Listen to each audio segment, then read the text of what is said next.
This is Theremin 30. 30 minutes of theremin music, news, events, and interviews with a new episode about every 30 days. Now, here's your host from Denver, Colorado, USA, Rick Reed. Hey there, welcome to Theremin 30, the monthly podcast dedicated to all things theremin. If you're keeping score at home, this is episode number 21 for January 2021. This month I've got theremin music from Finland, Germany, and Iceland.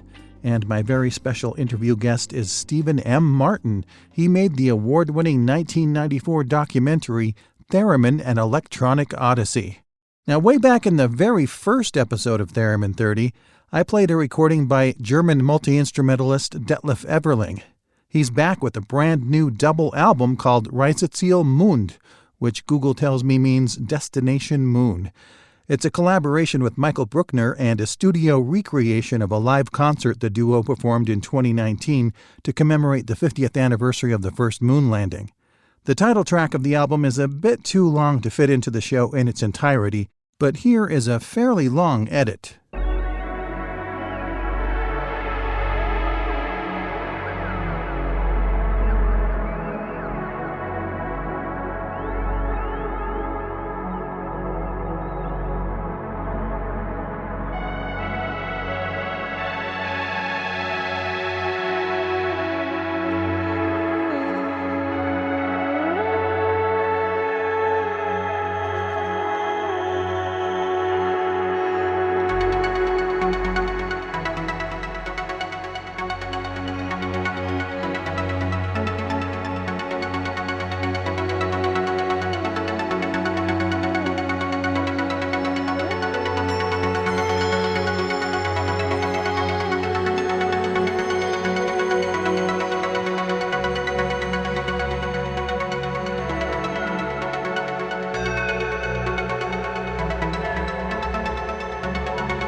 We started the show with lush and spacey electronic music from Detlef Everling and Michael Bruckner from their new double album, Reiset Ziel Mond. You can listen to the full, nearly 10-minute long track and the rest of the album on Bandcamp. Click on the artist's names in this month's show notes to get there. Let's take a quick look now at the calendar of Theremin events. Even though the pandemic has brought a temporary end to live concerts, there are still some noteworthy events to enjoy via the web. Dorrit Chrysler will host a day of online theremin workshops on Saturday, January 30th. Lydia Kavanagh continues her online workshops on most Sunday evenings. Shelley Ong has a new season of her weekly music and chat shows live from Nashville on YouTube. And Yoko Onishi hosts a monthly YouTube theremin recital from her own theremin museum near Yokohama, Japan. For all the details, you can check out the calendar anytime at calendar.theremin30.com. And send me a message if you have an event you'd like me to list on the calendar. Later in the show, I've got theremin music from Hekla's most recent album and a new single from Keppa Lehtinen. But first, right after this break, I'll visit with documentary filmmaker Stephen M. Martin, so stay tuned.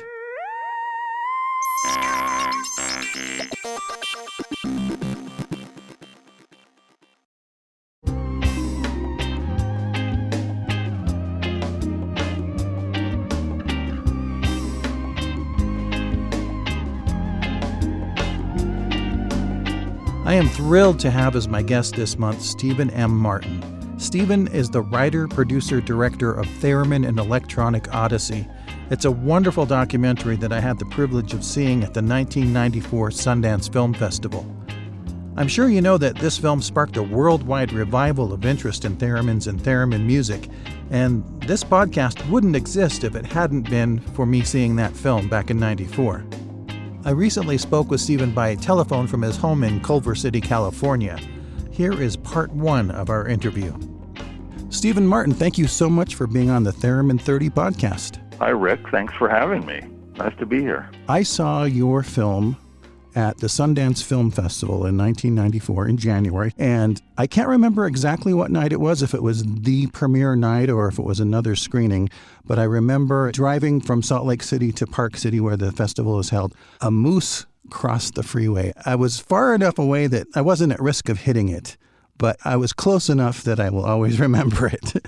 And seeing your film had a very similar effect on me. I will always remember seeing it the first time. Yeah, you can only see something for the first time once. And Sundance was a revelation for me because when you finish something, I don't care if it's a movie or a piece of music or a book or whatever, and you send it out into the world, you think it's going to work, but you never really know how people are going to react. So when I headed up to Sundance, all I was hoping was that people wouldn't boo it. I knew that I loved the theremin. I thought it was an interesting story. I was passionate about it, but I thought, what if people just don't get it? I went to the screening at Sundance because I saw a little blurb about it in the local newspaper in Salt Lake, and I was vaguely familiar with theremins. I knew the sound of them from the movies. I'd seen a picture once, had a vague concept of what they were, but not much. So I was fascinated to find out exactly what these things were because I was interested in electronic music, and I was fascinated with not just the instrument but the story of the people involved. And I can remember sitting in the theater and just feeling chills. I was sitting in the back of the room biting my nails because, once again, I just didn't want people to boo the movie. And it's really tough sitting in a theater and waiting for people to go, this stinks. And so I'm sitting there in the back of the theater, and I hear this sound, a sort of sniffling sound throughout the theater. At one point, and I was going like, oh my God, what's that? People were crying. And then people were laughing at other parts. The movie and the audience just connect in such a strong way, and I could feel it in the whole room. It was a big surprise that people really liked it, and it received a very good reaction and response from the audiences. And it got an award, too, as I recall. Yes, it got the Filmmakers Trophy, which is where all the other filmmakers who had films there that year voted on what they thought was the best film, and that was mine. What motivated you to make Theremin an Electronic Odyssey? Well, I had written a screenplay for a dramatic film based on the book Unassigned Territory by Kem Nunn. He and I wrote the screenplay together, which took place out in the desert, and I wanted a theremin on the soundtrack for this dreamy night sequence where we drift across the desert. And so I started looking for someone that could play the theremin. And like you, I had an idea of what the theremin was, and I wasn't sure if I'd ever seen one being played, but I certainly knew the sound. And I loved the sound, and I loved electronic music. And I checked with the local musicians union, and there was no one that played the theremin there. And I just made some calls around, and no one knew really much about the theremin. I knew Bob Moog had made theremins, but I certainly didn't know Bob Moog. So I happened to mention it to my attorney, and she said, "Oh, don't talk to me about the theremin." And I said, "You know what it is?" "Yeah."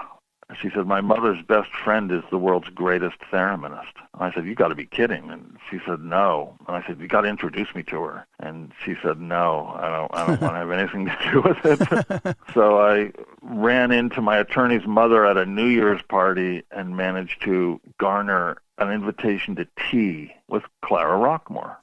And went up and had tea with Clara and her best friend, my attorney's mother, Mildred Traub, the wife of the Broadway impresario, and asked her to play the theremin in the movie I was planning on making. And she said no, she was retired, she wasn't interested. She let me play her theremin, so I had never really seen one, and here I was in the salon of the world's greatest theremin player with her theremin there with the Diamond Performance speaker, and she showed me how it worked and let me play it, and she said, "It's not working correctly." And while we're having tea, we were talking about the theremin and Professor Theremin, who I had researched a little bit, and all the history books said he was dead, that he'd been killed. And she told me that theremin was still alive in Moscow, and also told me in the course of this tea that a very young Robert Moog had come to visit her and asked her to play his theremins when he was first building them in the early 1950s. And I was sitting there and a light bulb went on over my head, and I just went, wait a minute. You've got the theremin, then you've got science fiction movies, then you've got Good Vibrations, then you've got the Moog synthesizer, then you have the electronic music revolution. Oh my God, this is the connecting tissue of everything. There's a complete through line. This is the history of 20th century music. Because I believe, and have believed for a long time, that hundreds of years from now, 1,000 years from now, when people study the music of the 20th century, it will be the century that music became electrified, that the laws of acoustics were broken for the first time, that you could hold a note forever and you had sort of unparalleled control over sound and what type of sounds and how they were manipulated. So I said to her, or maybe it was the strong Russian tea, but I said, look, forget the film that I came to talk to you about. I want to make a film about you. And she said, no, I'm retired, go away. And I said, if you don't work on this film with me, then all the work that you've done will be lost when you're no longer around.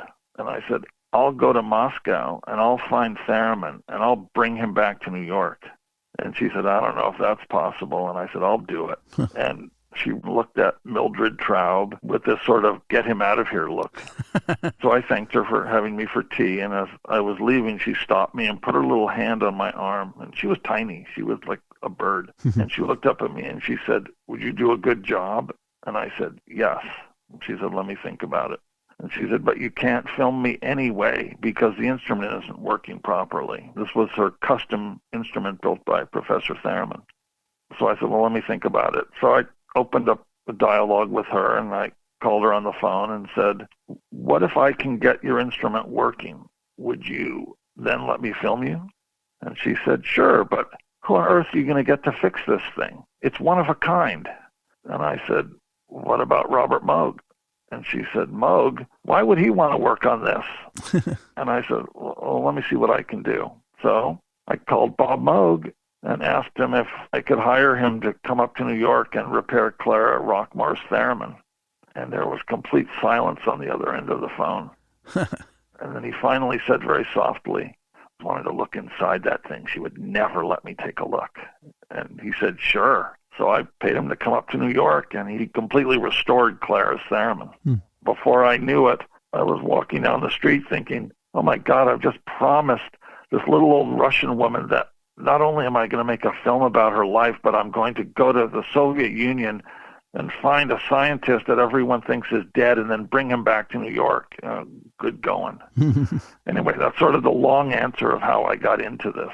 I'm curious about what your background was in filmmaking that had prepared you to take on this big project. Well, it didn't seem like a big project at the time, and I sort of thought it would be an interesting side project while I was getting the other project going, that this would be an adjunct to the feature film I was planning. I didn't come out of documentary. I came out of feature films. My first job was working for Francis Coppola at Zoetrope Studios as a junior executive. And then I worked for Paula Weinstein, and I started making music videos with my brother, and I worked for David Lynch. I had a background in music from making music videos and from being friends with musicians who were also electronic musicians, like Devo's old friends from our salad days. So I was grounded in the history, and I knew what I wanted to do with music. I mean, I'd never made a documentary, right? So I wasn't looking at this in terms of, oh, I'll structure it like this documentary or that documentary. I saw, the 3-act story arc of a dramatic film, and it was just really plugging in the pieces. Of course, I didn't know all the details at first. I had no idea that Lev Sergeyevich had worked for the KGB. I had no idea. You learn as you go, right? So Bob Moog taught me a lot. Nicholas Slonimsky filled me in. So I was becoming more knowledgeable as I went on. And it seemed like a really cool thing to do. It was like finding out that Tesla was still alive, right? I'll play more of my interview with Stephen M. Martin in the February episode of Theremin 30. We'll discuss his experience of meeting Leon Theremin, the legacy of the documentary, and the work he's doing on a possible re-release of Theremin and Electronic Odyssey. We'll wrap up this episode with more great Theremin music coming up, so stick around.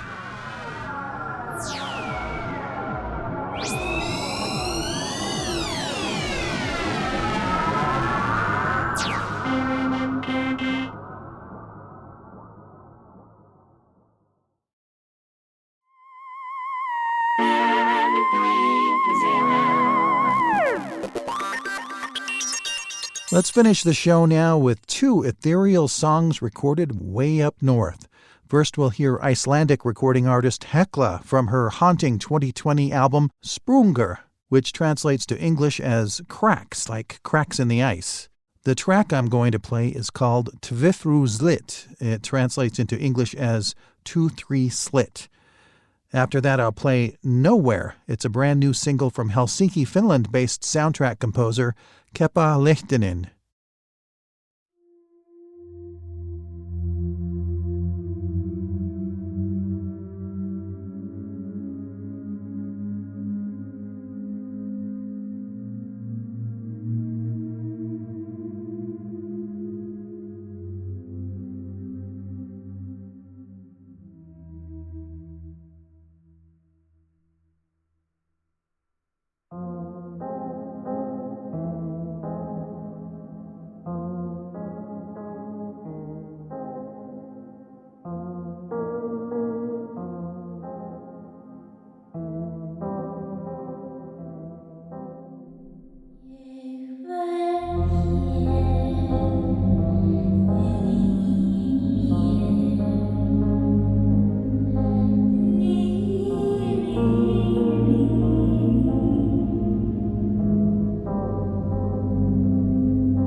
We're just about out of time, so this is a good time for me to say thank you to Detlef Everling and Michael Bruckner, Hekla, and Kepa Lehtinen for sharing their music.